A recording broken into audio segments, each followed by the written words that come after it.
Hello, ladies and gentlemen, and welcome back to Travis Told You on a Tuesday, May 5th, 2026. I hope everybody is doing well. I'm doing well so far. It is getting nice. I don't know what people's weather like here. There's a big joke going around for us Canadians that we're getting all the seasons in March, and it was like that. We would get snow, it'd be super cold, super warm. But then what's happening here? I don't know if it's global warming or what it is. I feel like we've gotten a reduced spring where end of February it starts to warm up, then March, April, May, that's springtime, then start of May, that's when it's getting really hot, right? Unfortunately for us, it was a bunch of just like warm and cold still. And then it was like last week and a half, we got that May weather, right? That it's nice out, but it's not dripping sweat. It's not super hot out. You don't get in your car and you're like, oh, disgusting. I always go back and forth. I love the colors and the vibe and the Halloweenness of fall, but I love that spring. It is warm. It's a little lighter at nighttime, but at the same time, it's not super hot, right? When it gets to night, it's a little brisk and cold. I enjoy that, but already it's super. Yes, it was super warm. It's getting super warm. I know I'm in this, but this is just because we're trying to cool down the house, and then I'll probably take it off because the house we live in right now, the temperature goes all over. It's kind of a pain in the ass, but yeah. So I'm hoping that so don't get me wrong. I guess I really don't know. I guess I would still probably take some of the colder, windier days where it's like at 10 degrees and some winds coming in versus the like 28 to 32 where it's like this sucks, man. But I'm happy with the weather. I'll take that over certain times. I guess it's tough for me, right? Because I'm also a person that would rain all the time. I guess I'm just worried already. It's getting gross hot out. Don't want that. But other than that, it's going well. We got a fun week ahead of us. Busy week for myself. But yeah, lots of fun stuff going on. Weekend was good. We didn't have too much actually going on, like with the kids. So multiple days just staying outside. Got to fix my bike. So yeah, it's been a good time. So I hope everyone is doing well. Let me get rid of that starting soon. But yeah, we are back today for Travis Told You. I do this twice a week. I should be doing another episode Thursday, but just a TBD for a work thing. We got some other stuff going on, and if I don't, maybe I'll have a TTY ready for you. If I don't go live for patrons, I'll have, not that this is good for everybody, but I'll have my Interview of the Vampire Season 1 retrospective up. So look out for that. So if I don't do anything there, it will be there. And then, like I said, starting May, I'll be changing to twice a week still, but it's going to be one episode that's going to be Interview of the Vampire related. What is it? Goddamn, the Lestat the Vampire. And then it'll be a news related one. And then what else we got going on this week? I'll quickly shout out here. We got Daredevil finale tonight. That's gonna be tons of fun. Tons of funs. Patrons, you're getting the Fight Club retrospective, so that's gonna be a good time. We all saw that in different ways. We'll talk about the story on the retrospective, how we came across to do it. Boys season 6 and the Mortal Kombat 2. We got the gimmick that's gonna go live after Backlash this Saturday. So we'll talk about Backlash. We'll talk about all the WWE releases and the TKO contracts, and then the AW catch up, and then Euphoria, as usual, is gonna be on the Sunday. But if you're a Patreon, we did share this now publicly, but you got a little bit early preview. Me and Kirk have talked about it, and we've said this before. So before today, all I'm talking about is Odyssey trailer, Evil Dead Burn, Norm Reesfias has a good question, and then just some box office. So kind of a light show today, but that's fine. Evil Dead Burn Odyssey, that's enough chutzpah to get us through it, right? And I'll bring up those trailers. We'll take a look at them scene by scene, what's going on. But with Euphoria, right? And we talked about this because it's a wide gimmick. You can go back, I think it's January. Every year we try to do a town hall where we put out our survey in December, January, and then February, January, we do a town hall answering your guys' questions, concerns, or just say, hey, you should do this, right? That's how Movie Club got started. That's how certain things change because you guys are our bosses. Like, sure, we make the schedule, we decide what we're going to do, but Patreon content you guys vote on, but with the stuff you like or don't like, we listen to, okay, we're going to do this or try this out, right?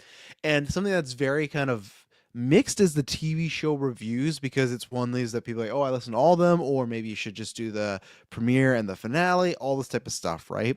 So we're going to try out the next little bit, some different systems. So like House of Dragon, that's still going to be every Sunday when that starts up, just reviewed a full episode. And then we also have Spider-Man Noir and Maul. Me and Taylor just reviewed Maul, so you can check out that whole series there. And then Spider-Man Noir, we got some binge drops. And then with 97, I think other than the finale and the premiere, we're gonna do it solely. But with those first two, maybe the all ones here or there, we kind of know when it's a bigger episode. And then Euphoria, what we're gonna do.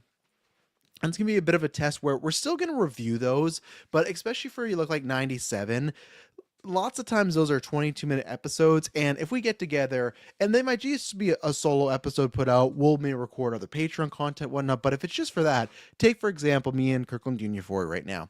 There's not much, if you're following Euphoria, there's not much to talk about. This season's been very disappointed, and it'd be different if it was myself loving it and Kirkland absolutely loving it. And here's the other thing, right? Because people had brought before, hey, why don't for some episodes you don't do weekly?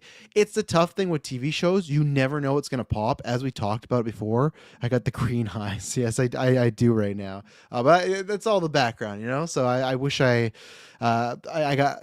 Do I wish I had green eyes? I got like turquoise eyes. How you doing? Feeling okay? I'm feeling great. It's no complaints right now. You guys are getting some bonuses. Shout out there. So thanks for being here in the chat, people. But because yes, this is our show, so usually just the patrons or people send super chat. A little lighter today, so that's why I can answer some. But with Euphoria, it's a combo of when we talk about like Alien, right? We never expected last year 3 episodes were in our top 10. Alien did tremendous for us, right? You never know. And even we talked about before, like Daredevil, we have to review it. It's not like a huge degree, but when we talk about the viewership and the Discord being down for the show, we've seen that as well before, or as well with our downloads. It's about 100 downloads down for most episodes. They always go on pop, right? But we have a number that we go, okay, if it hits this, it hits that. And Euphoria mostly hits that. It's a little under and then a little over, like the wedding episode overperformed. But it's the point where, okay, this is like definitely a lower listened to show. And me and Kirkland are both not loving it. It's the point where it'd be different if Kirkland really loved it and then I didn't. It's like, okay, it's fun back and forth. Every week we've gone there and like, it's disappointment. We're pretty similar, right? So it's something where it's like we watch this, we get set up, we set time aside, and then we're there for half an hour, and that's it, right? And because we like to try and do longer, drawn out reviews in a good way, right? Because I hate nothing more than a podcast when I click on something and it's the main topic and they talk for like 15, 20 minutes and that's it, right? Like or sorry, I'll take that back. More like 5 to 10 minutes. I hate that, right? Especially if it's a group one. It's like, oh, you guys just sped through this fast. That's the topic. And that's why, oh, sorry, I was cracking my jaw there. And with the Euphoria, it's just that there's not much to talk about. So what we're going to do is right now, we have no other title. I just put this in there to kind of get an idea so you know what we're doing. We're going to be doing a stream of consciousness or episodes. So it's going to be a weekly geek, but for the next 4 weeks, me and Kirkland are going to do a newscast for about an hour. And then at the end of that, the same way we do like a what we've been watching, we're going to do that with Euphoria.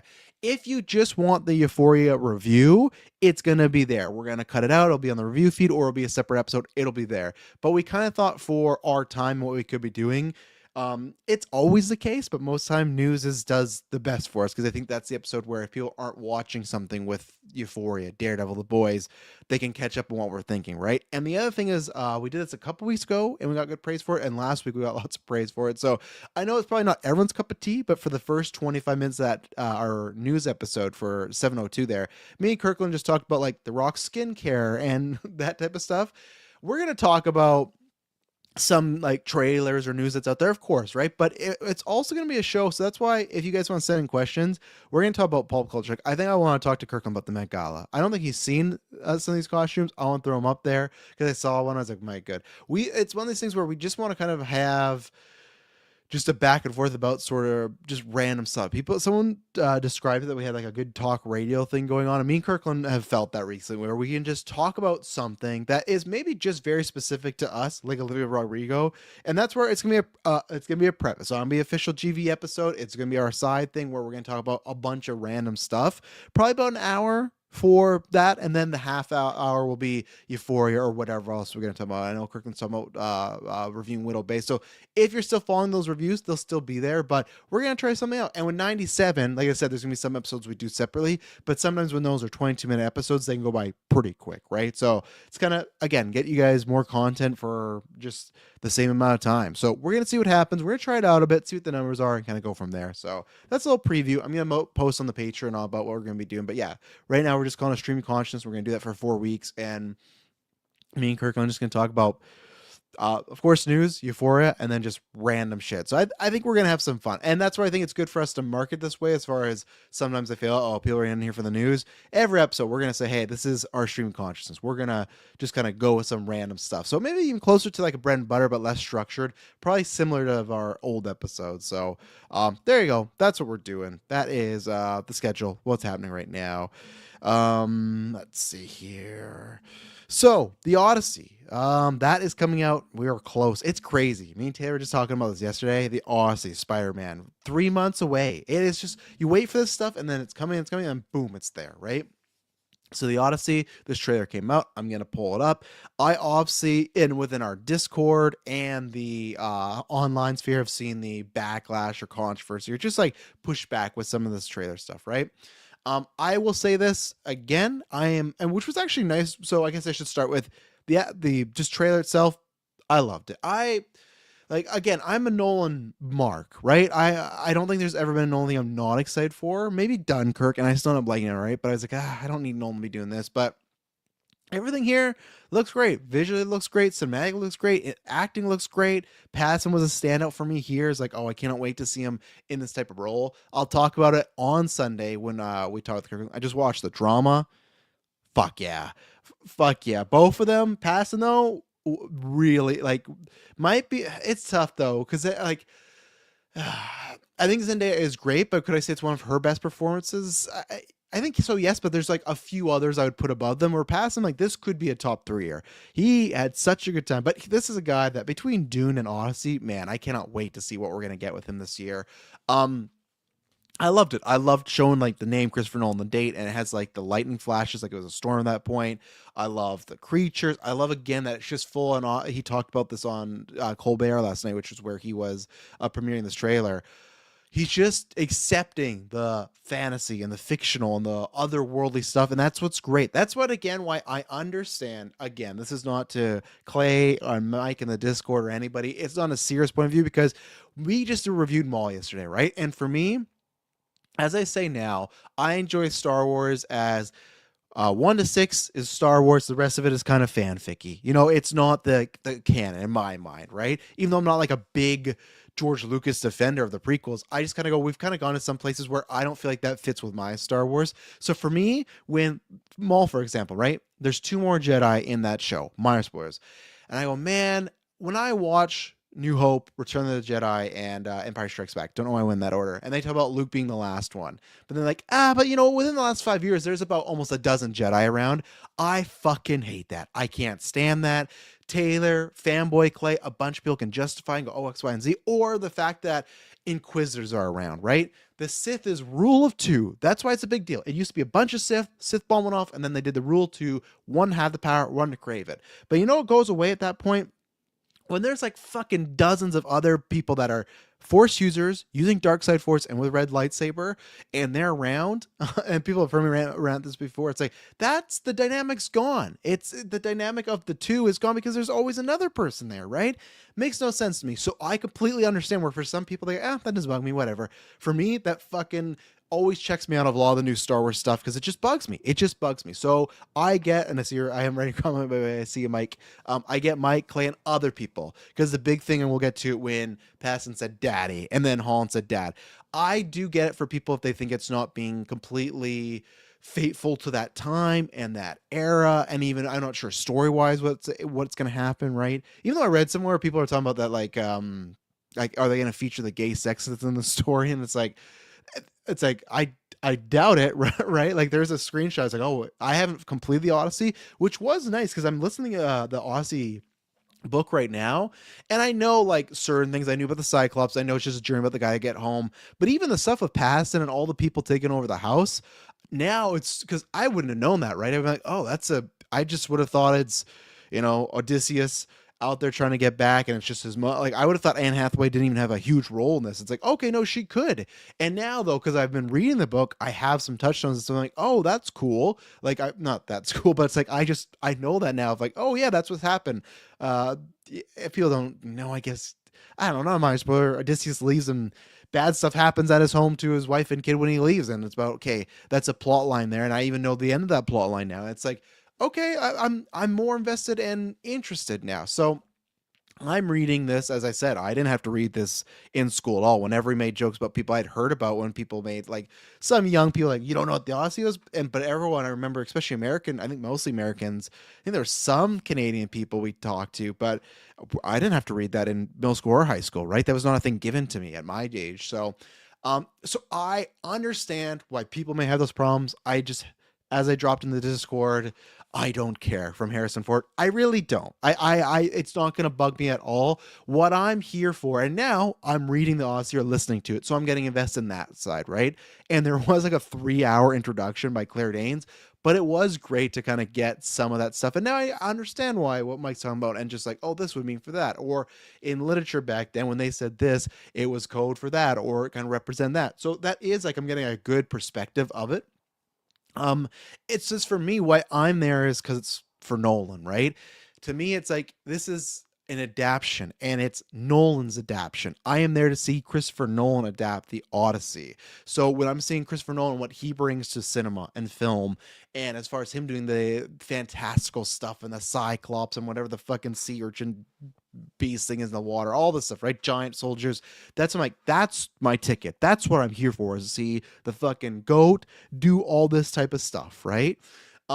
So I'm not there to see that perfect adaptation, because to me, I go, well, that adaptation, you can read the books that's there. If you search the Odyssey, there's a bunch of other adaptations of the Odyssey that do that well. I get it where this is the grandest scale that the Odyssey is getting adapted on. It's getting adapted by one of the greatest directors of all time.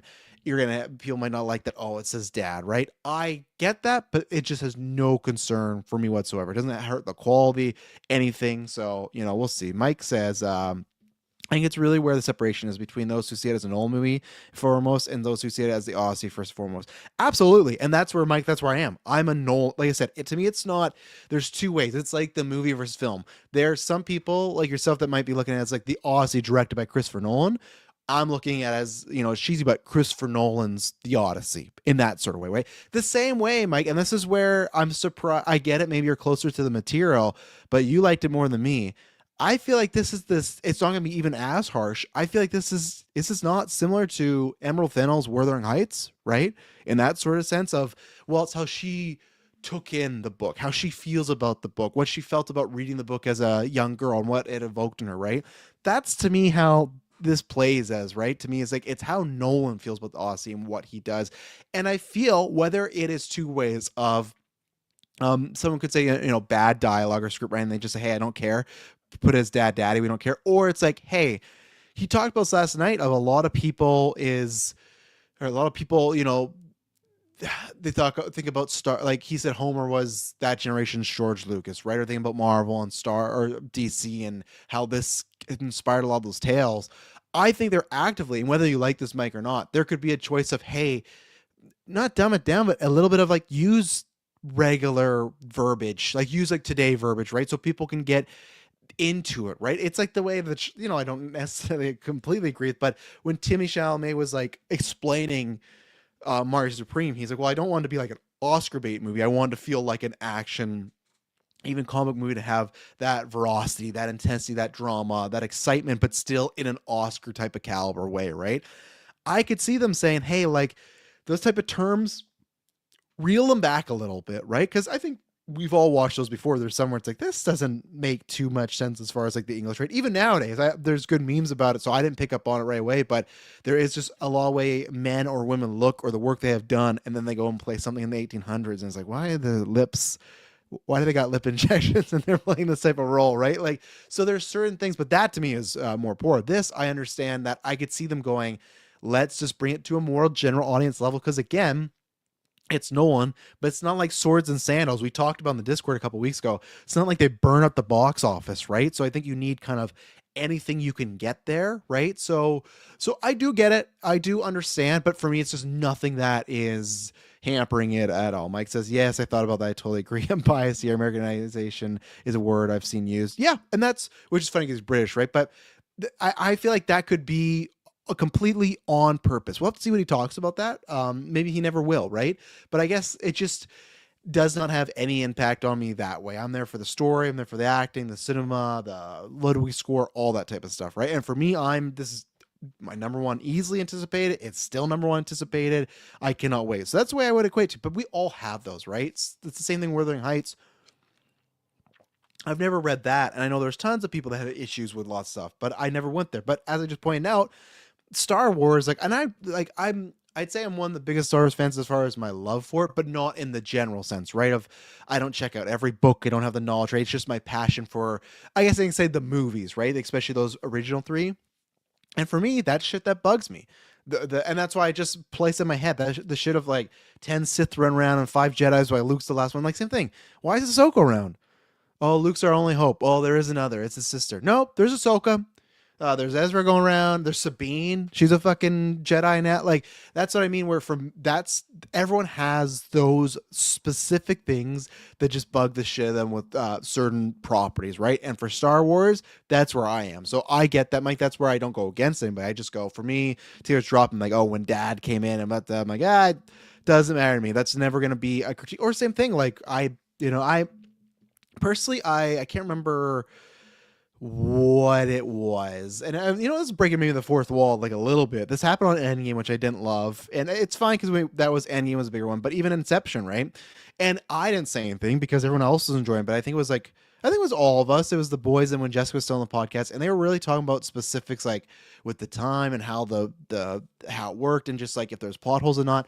The conversation, like, that's one of my, I would love to redo the Inception retrospective, because even if it's on my own or as a group or a commentary track, because I don't love that type of stuff, right? Like in Endgame, when we talk about half an hour of like certain time travel stuff, like, okay, they told me this fictional superhero world told me this is how it works. I'm just gonna accept it. Oh, well, does this and you can't do that. It's like, sure, I guess, but like, I don't care, So like Inception, I've way more. I'm way more drawn to what Cobb's going through and the connections and the drama and the art there versus like how this dream thing might not work or how the multiple layers has an issue. Like I can't remember what it was. Right, I just remember segment in the retro being like, this is nothing I have interest in talking about right now, right? And then that's where that happens. Where same thing with this. If there's any debate, someone wants to talk to me about, the language, go turn around. We could talk about, but I mean, like, if someone's like actively trying to convince me about it, no, I'm gone there, right? So let's see. So before it pulls up, Mike says it's not even strict about the historical accuracy. It just sounds weird to me. I wish it didn't. Like if Batman characters started to sound like medieval knights, and I get that, right? I completely understand that. Even though I really want, I said that to Taylor. I know they got DC Metal, but after Frankenstein, I'm like, man, I would love someone to adapt a Batman movie in like that era. I would love to see like I guess it'd be kind of Robin Hood, but I'm kind of doing something different. But here we go. The sound's gonna be very low because I never know with trailers, but not loving that Universal logo actually right now. Let's see here. I won't be on screen. I can't see anything. So if anyone has any comments, I will look at them after the fact. Let's see here. Can I hear? Okay, I can. This was the very first thing they released. Hey, him on the water there, because it was just that teaser, right? Of Nolan, blah blah blah. He's the great. Here's the date. Boom, and tickets, right? So, obviously, I'm guessing that whole sea urchin thing when there's the hole and there's like that creature that comes up, and we see a bit of it when it destroys the ship. I'm guessing that's it. Again, I've not finished the Odyssey. I think 9 hours left. Like I said, the introduction was long. And I've gone through a little bit of it yet. So my plan is I'm going to be done at, I think this month. I've been listening to it faster than I thought. And it's been fun. It's great, especially being outside too. It's like fun to listen to that. But you just got, and I'm not going to say character's name. I'm not that far remembering it. I'm happy I got Odysseus remembered, right? Like I know it sounds like Thamalchus or something like that. And I know there's a Helena. I'm not going there yet. I need to learn all that stuff. So it's just Mr. Odyssey and his wife saying goodbye, got Tom Holland, very excited to see him in this movie, especially with what I've learned about that character in the book and the dynamic he has with his mother. If they hit on some of those things, very excited to see what Tom does in this movie. So I think I have an idea who she is. They're just talking about what happened. They're picking up because Nolan says it takes place at the beginning of Odyssey's song and then after the Trojan War as well. So you got John Berthel there. Again, grand scale stuff going on. I guess I should throw in the captions too because I don't have it too loud. Which again, like, look at that shot right there. This reminds me of a place in the States. It's not exactly like this, but it's in Blaine, Washington. My family used to go catch oysters there, and it's just one of these where just you go on and there's not much. I think probably now there's probably fucking added things and buildings and stuff. But when I was a kid, it was just like for everybody. Look at that shot. That's incredible. Just little stuff like that, you know. So that I love right there. The font with the lightning coming in.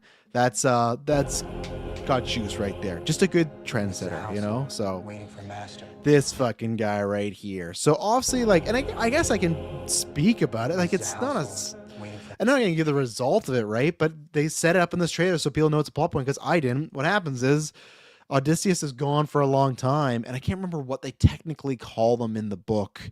Because they have a name for them, like, it wouldn't be like this, but it would be like the robbers, right? They're not that, but I can't remember what they are. But, and I didn't even figure out that Rob Pass, and I don't think we knew exactly who he was playing, but the fact that he's there, obviously he is like I guess a bigger home. Even in the story, it's sometimes like, I think they're making it bigger here, but it sounds like he leaves, and eventually suitors, maybe, is that it? But maybe that's a different one too. But anyways, he leaves, he's gone for a while, and the idea is, hey, your husband's not coming back.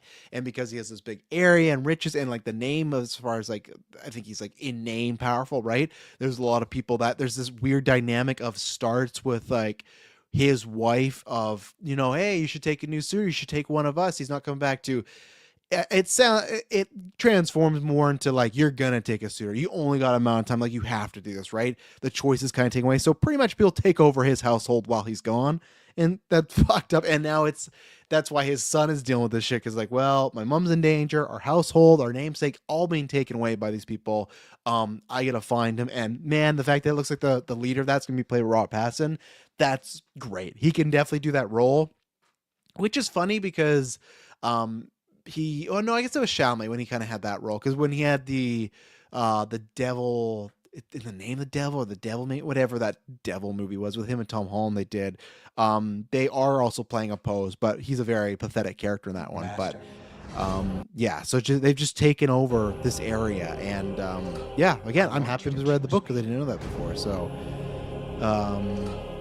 and that makes me happy too, that I think that because I literally just thought like Hathaway would be, and I'm assuming Odysseus gets home. I thought she'd send him off, scenes with the son, and then like when Matt Damon gets home. But no, there's a whole subplot here, you know? So, and then we got the fucking Cyclops, man. I didn't even pick up that before. Maybe it's in other shots, but he literally has a guy in his hand right there. Love the look of it. Love the feel. There's one thing at the end of the trailer that's a little maybe iffy, but I get it, right? So we had our first look at John Leguizamo there, and yeah, I think Tom Holland's just gonna be obviously very in over his head because he's dealing with everything. Obviously, everybody is picking up that apart as far as the dad line. I think there was a line, or there's a rumor that Elliot Page is playing the ghost of Achilles, which is interesting because if it's him covered in tar, and there's another one, it's Who's Looking After Your Wife and Son. And there's another character, which I don't know. This one, too. This reminds me a lot of the... this is maybe a deeper cut reference, but if anyone played Hellblade and the kind of visions and messages that character would get through certain characters that were dead or living, this reminds me a lot of that. And that's a good thing. So I'm liking... We get some visions? Sure, I'm down. Doesn't look like it was good for John Leguizamo. I all fucked up everything, so... Bringing it all. And there's some stuff I learned about Odysseus that I'm curious to see if they do in here, because I think these trailers are making him look to be very raw hero-y. He's a very complex gray area character. He's a deceiver. He likes to lie. In the books, he has multiple affairs while he's off.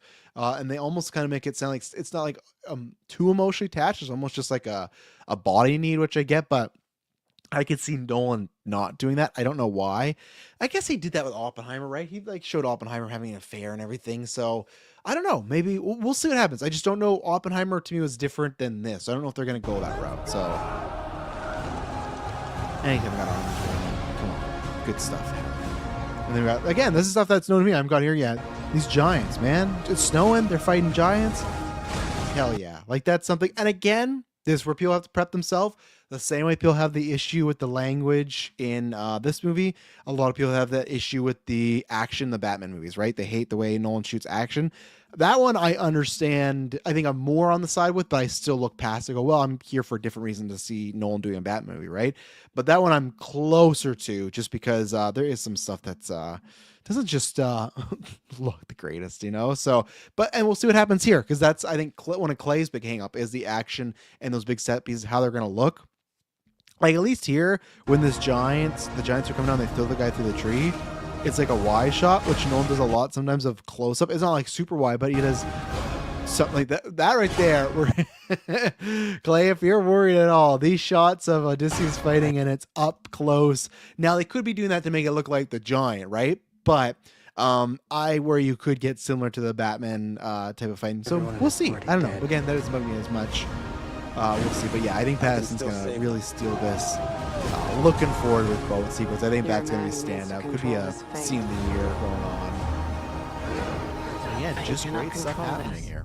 All these shots, everything. Got a cute puppy, you know? That's a good thing. Oh yeah. No one could stand between me.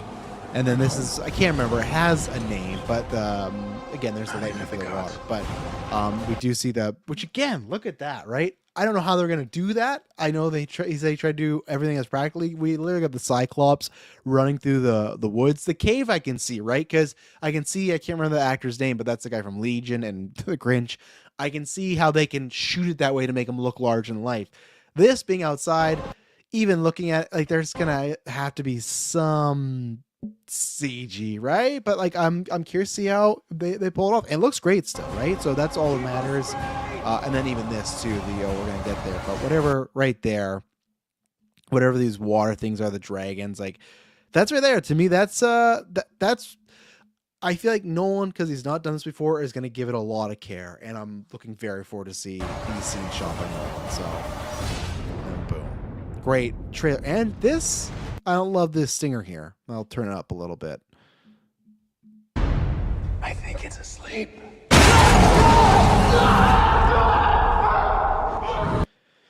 I appreciate the screaming at the end, you know, that makes it a bit more scarier, but just like, I think it's asleep. It kind of comes in as like John at Odyssey.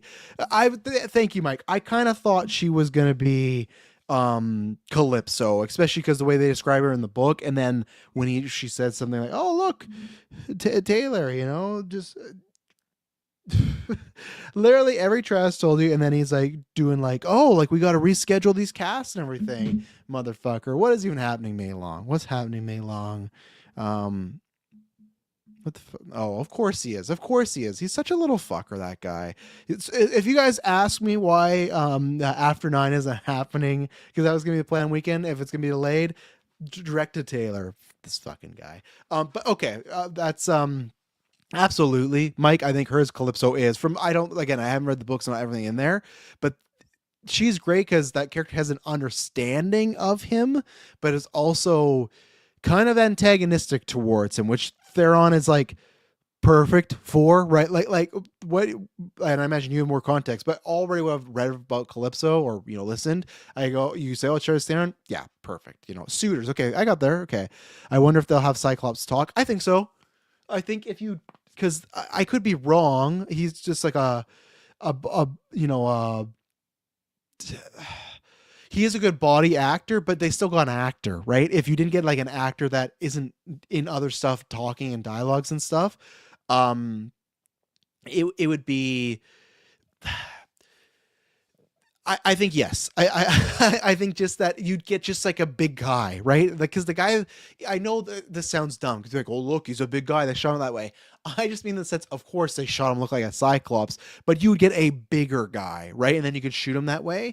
Unless you just want something that is a good body actor. I'm gonna say yes. So, Skila is the sea monster. That should be the scene of the movie. Yeah, I think so. I have the same feeling, Mike. I feel like, especially with Nolan, that's going to be the Golden Geek scene of the movie. Cyclops scene is a little playful in the book too, the nobody name thing. Okay. And that's where I haven't got there yet. So I guess we'll see. I think just because the marketing material before had been very serious on that comedic stinger, was off for me. So that's where I'll look forward to kind of have more context on that. So we'll see. But yeah, it's looking great. Can't wait. I'm excited to see everything. And this is the point where, and even with this next trailer, Evil Dead Burn, I'm at the point where I don't know if I need to see any more. Because we're mage, I don't even know. Like, we'll see. I don't even know if we'd cover it per se. I don't need to see anything more. I'm pretty locked in. Like, we had the teaser, and then like a longer teaser, and then this. I'm good, especially reading the book. I know it's like it's not the fact of like I'm gonna know how the story ends by the time I get there. And again, I think I already knew that before I read the book. But just certain visuals and certain beats, it's like I want to be kind of taken aback there, right? And even for this movie, Evil Dead Burn, what we're talking about next, I think I got it. I think I know what we're doing here, right? So this is which I don't know if it's let's see here. I because I just don't want to spoil it. Like, I don't think it's a spoiler. We had heard rumors that this was like a like had more people. There is more people. Okay. Someone dies clearly to whatever, a deadite, something going on, and it's a situation where this family's gonna be haunted, right? The classic, right? Oh, I could bring that up. That's bigger, right? Um, so I get that. There was rumors. I thought this was like a little town or village. Maybe I'm wrong. Maybe that's Wrath, or maybe that's something that's gonna happen, because we do see this starts with a family and then other people come in. I don't know. Obviously, this is more widespread than before because this is tying in. We'll talk about this. Seems like it is tying in to Rise, where that was okay. Family reads a book. And S-Bubs, can you let me know, because you're in those circles, with the book in this one, the Necronomicon, there's three of them. Is this the same one from Rise that she was reading? I don't remember that rumor. Okay, maybe it's for Wrath. Okay, so here's two things. Maybe that's for Wrath, or maybe it was fucking wrong.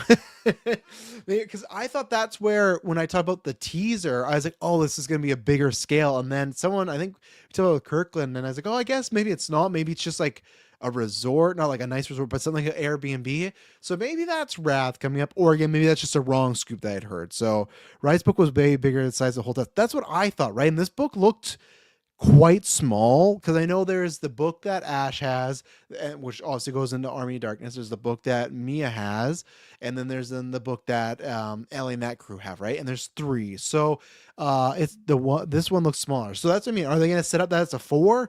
I don't know. Or is it going to be a book that's been repurposed? They just say, oh, my uncle or my grandfather had this book, and if you want to bring him back, we'll see. So here's the thing. I liked this trailer. I was not as hot on it as people in the Discord, which, go down below, join the Discord. And we should take an ad break right now, which we will, because I'm going to take a water break. So ad break happening right now.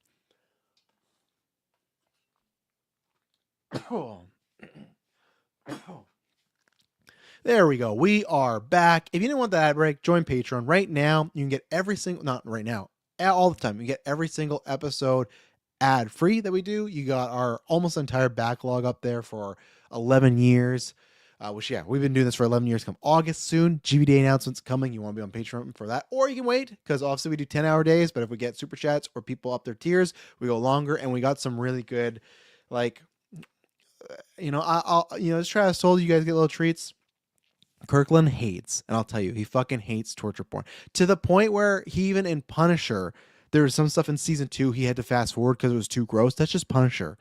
One of the tiers this year, if we get to a stretch goal, is making Kirkland watch the Terrifier series. We'll sit there, commentary track. I'm whispering, I don't know why, but I want to fucking do that. I want to sit and we'll make them watch those things. I can't remember where we have it placed as. So let's get us there. We'll talk about all that stuff. There's lots of good stuff from Travis told you, or sorry, for the GV Day coming up this year. So a little Travis told you exclusive. But yeah, get that same Punisher retrospective. That's going to be up this week. We reviewed all 3 movies as well. Those are already up. We're reviewing Fight Club, as I talked about. There's the Rise of Skywalker commentary track up there. There is the flashback episode where we talked about our 4th episode, and the story's there, and a wild story of Taylor and his dad and the Dutch and McDonald's and how they got kicked out of stuff. There's tons of stuff. Resident Evil retrospectives on there. We're still going Pirates retrospective starting. There's lots of stuff. So, and exclusive episodes for like 5+ years on there. There's, I think, 100 exclusive episodes on there now. You put everything together. Like last year we did Fantastic Four and Superman. So we'd very much appreciate. We think that obviously we know you guys spend your hard-earned money on those tiers. But we do a very good job of making sure there's something for you all. Phase 2 to 4 has exclusive episodes all over the place. And you go to phase 4, you get every single exclusive episode. That's over 50 episodes this year. So we very much appreciate it. Shout out to the Patreon producers. Where are you? Aaron Brain, April Darkness, Jack Grant, Super Bad Mike, God Loves Me 669, AK Norman Maria's Fias, who we're going to talk about in a second. Hidalgo, yeah, Lenny Kravitz, Cocktail Clay, John with no H, Sam Green, and John M. So very much appreciate it. And if you can't do that, we completely understand. Then go down below, subscribe to the video, audio. We would love you to do that. Espa says, I'm looking at some photos. This one is a similar size to the original Necronomicon that Ash had. I was wondering if they go all the way back. The one in Rise is the one with teeth. Yeah, that one's the one which was the one. God, fuck me. The one is in Rise is the one with teeth, which was one of the ones in Army Darkness that bit with Ash. Yes. And that's where it kind of established the theory, right? Which I guess they could always say, we did find a fourth, or someone made a new one, right? You could. The hidden Necronomicon, right? So I liked this trailer. I didn't love it. I think it's funny, right? Because Cocktail Clay, he's in a moral conundrum. I'm joining Discord because you find out who all these people are. We talk every day, but with Star Wars, right? But even a couple weeks ago, he still loves Star Wars and he loves Jon Favreau. So why are people kind of shitting on Mandalorian, not Supergirl, right? And we talked about them there. But then he also brought up Evil Dead Rise, which, I kind of pushed back and said, hey, we've only seen one trailer. Like, we got to wait and see more. I think maybe he put that in my head, or maybe just seeing the trailer now, this still looks like it could be a great Evil Dead movie, right? Because that's the difference. I still feel Mandalorian. I don't think that's going to be a great movie. Even if this is a little samey, I think it's going to be great. But this looks to be a family member because Ash is a group of first one's a group of friends. The second one's pretty much just him, really, right? And it's a weird fucking movie. Number 3's a whole medieval, whatever, fighting skeletons. Cool. 3, and then the remake or whatever, the reboot 2013 is.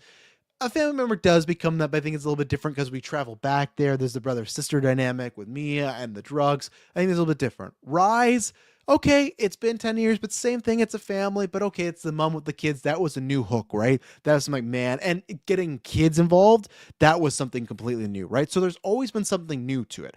And don't get me wrong, I do think there's going to be something new. I think with Burn, and even then, it could be a new Necronomicon. With them showing a lot of hell stuff and believing in the devil, there is going to be something new. I just think this trailer was paced in a way where it's very similar to Rise, where the girl with the fucking car seat in her head, which was brutal, but now we've got dead-eyed dogs. Yeah, I guess, sure. That's not the new thing I'm looking for, but you're right. But granted, I'm looking for a bit wider scale, right? We have the girl with the fucking car seat head in there, her thing, and she takes her out, and then she's talking to him. Very similar to like Ellie in the bathtub, Mummy's Where the Maggots Are. That kind of setup where all the stuff's going to be happening.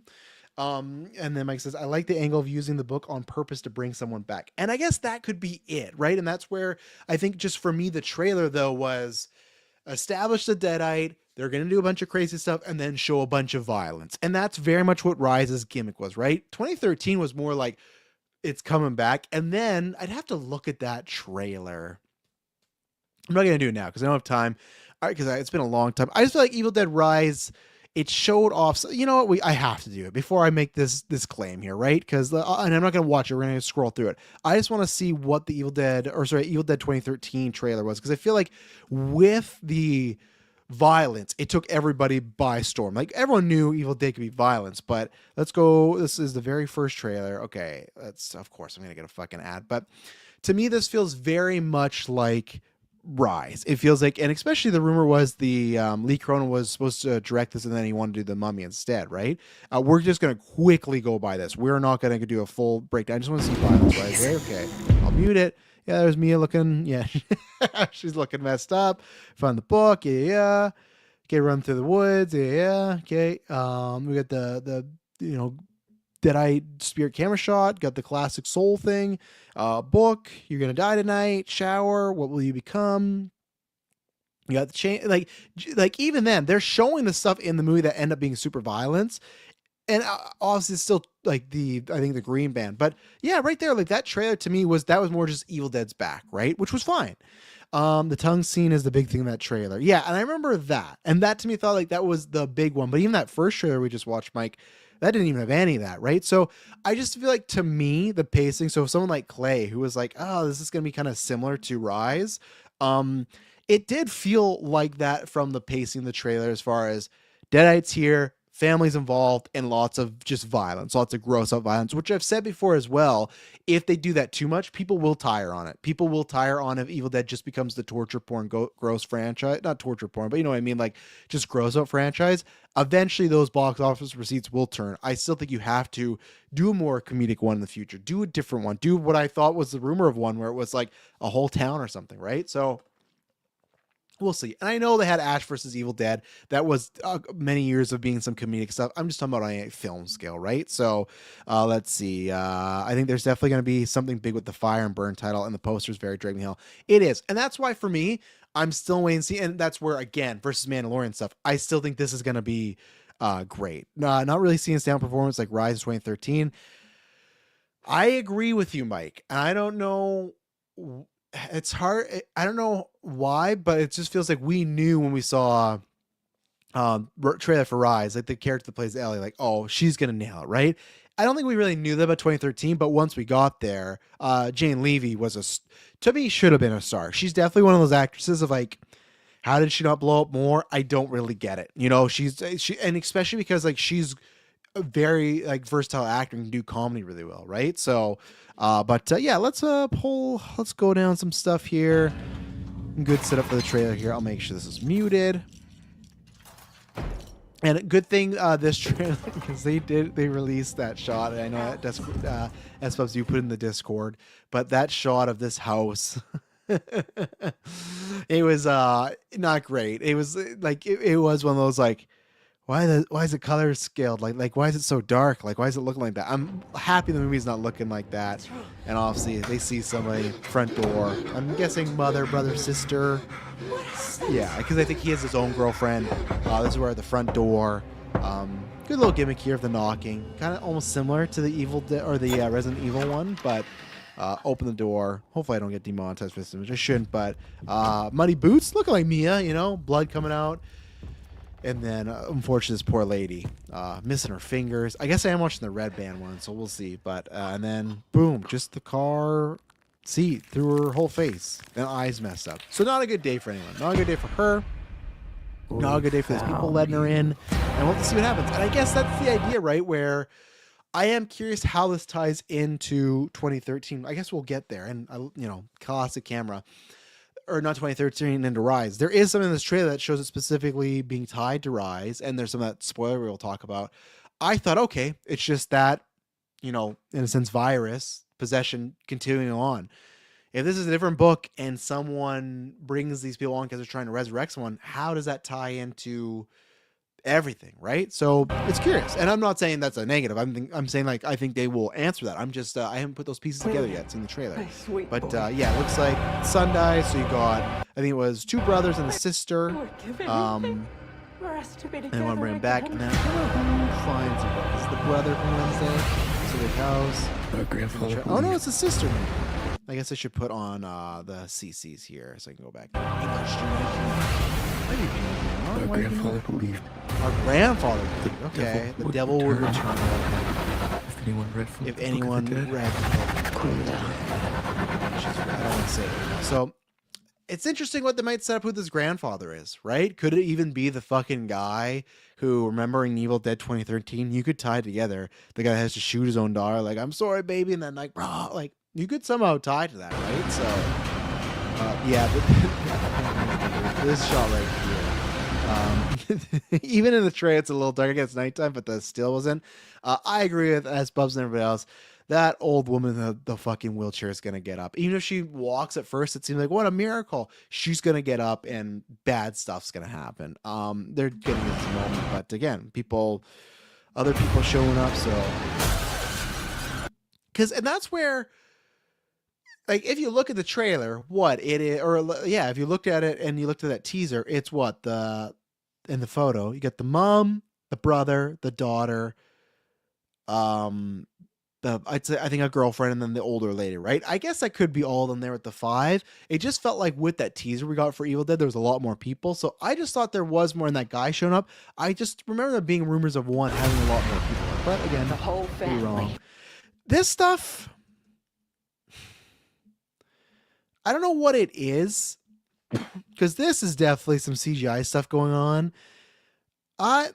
There's something about this that did not look great to me. It looked a little, I don't want to use that term, but a little more lower budget. Because I was gonna say fan filming, not that, but I feel like I worry this is like not a set. It's not actually outside. Like when you look at the 2013 behind the scenes, they did all that, right? My worry is this is not that, and I could be wrong. It could just because it's in the middle of a CGI scene. Whole family. But like this CGI skeleton, obviously has something to do with Burn, and I guess that's where we're coming back with the devil, bringing people back. But this stuff wasn't looking the best.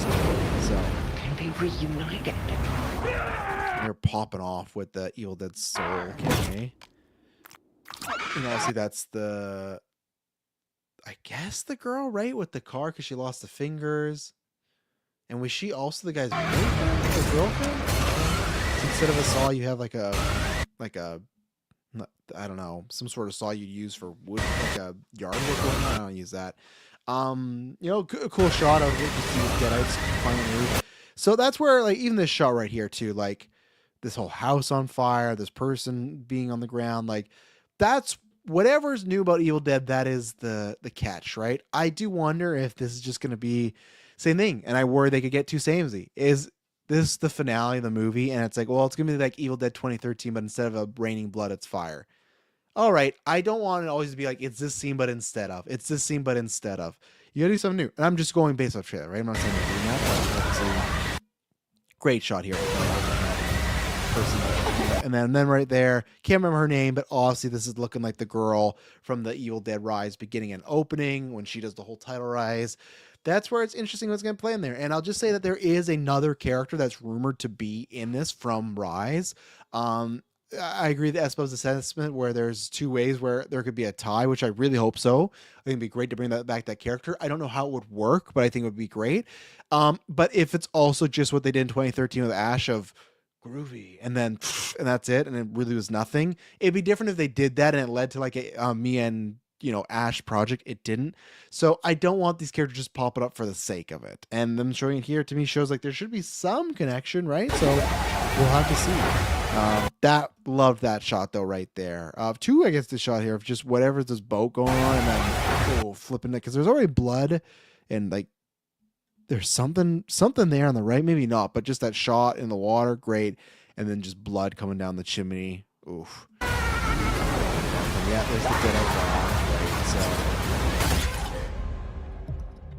So this reminded me very much of the trailer in Rise when the girl swallowed the glass, and I was like, oh, this is her swallowing wax. Here's So to your perfect family. yeah, I think it's supposed to be that guy, the main guy's girlfriend. I think that's supposed to be her. So again, like, okay, that is fucked up. Don't get me wrong, but I just don't want it to be like, okay, instead of glass, it's wax this time.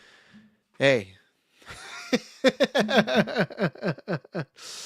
Hey now, I think you guys know what I'm pointing out though, right? This is no way anything like that because we're on such a smaller scale, but like the Great Taylor Field, coming this fall, our Adrenochrome poster. I'm just saying now. Come on, there's some similarities there now. So I that's more to prop up Taylor as a great graphic designer who just saw it, right? But I saw them like, my goodness, but look at fall. We'll have our own. I don't think I spoiled it. Sometimes fall. You'll get the all I'll say is the full on Adrenochrome date is coming. We got a few more festivals, maybe got accepted or not accepted in, so we'll see and then go from there. So I guess there was one more scene right there. But I didn't like them spoiling this because I imagine he's gonna die here, this guy. So boo. Like terrifying thing if he goes in there and then I'm guessing he was straddled by his girlfriend, and so there's some double entendre there, but like he's clearly not making it out. So I wish they didn't show that, So yeah, we'll see. Let's see here. The knives and stuff being loaded in the way dishwasher is definitely a fear of mine. Well, just don't do it. It's not a fear of mine because we just don't load them that way, you know. The trailer's pretty like, oh shit, sorry guys, I should have done that after, so my bad. Could be Professor Nobi from the original recordings. Yep, could be him. That would make sense. That'd be another good tie to the originals too. So yeah, apologize about the trailer. I totally forgot to turn down, but of course, Evil Dead. So yeah, we'll see. I'm excited. We are gonna just do. I'll probably save box office for Thursday now because I want to talk about Prada, Michael, and Mario. But I'm almost at an hour here already, so I gotta get moving. And but I do want to answer Normius Vias's question. What is your favorite candy, and why is it better than my favorite candy, the Glorious? Take a break with a Kit Kat bar. Because you didn't say chocolate, I said candy. It's tough. I'm definitely much more a salt guy. I'm much more so like when people like with movie theaters, the chocolates are buying that or everything. I'm much more of a chips like and popcorn. Popcorn, I'll feel bad later, but I'll fucking just throw back 3 bags of corn. I definitely need the refill. The refill. I love popcorn. So obviously this is not the calendar. I'll think about it, but like popcorn is a must. Not all the time in movies right now because I'm trying to die and have a different time. As Mike says, Reese's. That might be up there for me for the candy when we get there. For me it's probably I guess I'll continue after because Mike's there. I feel like I liked Reese's more as an adult, but it's Reese's or the Hershey's cookie and cream. I'd still put that as my number one because I think that's the consistent for over the time. That is one though that if I eat too much of it, I will go, okay, I've had enough, right? Like my stomach's gonna hurt. Same thing. I used to be able to do it, but the pound cup for Reese's, Mike, the half pounder. Oh man, there was one Extra Life where I ate that. Terrible, terrible mistake. I was feeling bad. And I sometimes can feel good, but it's because lack of sleep. And I was like, oh, I need some sugar, and it just downed me. But Reese's is definitely there. And now I make what is it? Fuck. Blizzards from home because Emily one time found it on like a TikTok and I never went back because we have a food, whatever. It's something she has that she bakes with, but it's like if you put the ice cream there and the stuff, it blends up in a perfect way. I never go back, but the way my flavors, the traditional was always Oreo and Reese's. So Oreo's another one up there. I'd put Oreo again, like I need to be in the right mood, but like whether it's vanilla or chocolate, I love it. I need milk. I need milk for sure. But yeah, chips and popcorn are go-tos. And then I suppose brings up another thing, Sour Patch Kids. So they're a little bit more on the gummy side, right? I don't love sour candy. It's fine. I don't love it. But for me, it's like a sour keys, or I'd say my top is a dinosaurs. Fucking dinosaurs, man. That's great. Or, you know, those gummies where it's like the burgers, the fake pizza. That stuff's great. So for me, like my favorite like go to like movie stuff's all like popcorn, but then it would be chips, or I can't remember what they're called, but they're like some sort of puffs that Emily makes where you make them like like homemade popcorn. That's good. I used to love pork rinds back in the day when you get them in the microwave. They don't do that anymore. So for that stuff that's there for the chocolate, yeah, I think with Mike where Reese and the Hershey's is kind of tied. There was this really good one in Norwegian. I can't remember what it's called. Emily's sister lives there, and it's like it's like a bugle covered in chocolate. Really good, really good. Trying to think if there's any other chocolate. I'm a big fan of. Oh, where is it? I still have it. I'm still working on my Christmas candy. So and obviously, yeah, I love Ferrero Rocher, not Aussie. I got this fucking thing here. Ferrero Rocher is big thing. Lindor chocolate, big thing. But also, I don't know if you guys know these things right here. They're like cheap, like just like dollar type of candies. Like they're these, but for me, I used to get them all the time as a kid for Halloween. And then for like a decade, I never had them again. Didn't know where to find them yet. And there's one day we found them in a store or something, and it was like a thing I'd forgotten. It was the Ratatouille, like, but I'd forgot, like, oh my God, I loved those things. Like that, they got like, it's like a kind of a chocolate crisp in them. Really good. So chocolates I have a lot, but I go, and even then lately, like, it's more Emily's thing, but like I'm completely on board. Fucking like mini eggs, like the specific Hershey's mini eggs, they got to be the specific ones.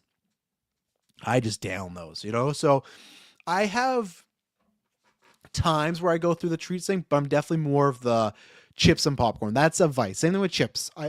Mike will know this. May will know this. Miss Vicky's specifically sweet chili sour cream, take me down. I could destroy bags of those. Mike says pretzel M&Ms too. I was never an M&Ms guy or a Smarties guy. Too much. I'm not a big chocolate. I'm always like chocolate with something. There's not just like a chocolate I like. But even then, Norman feels like Kit Kat bar. I do like Kit Kat. I like her. Oh, Henry. That'd be a good.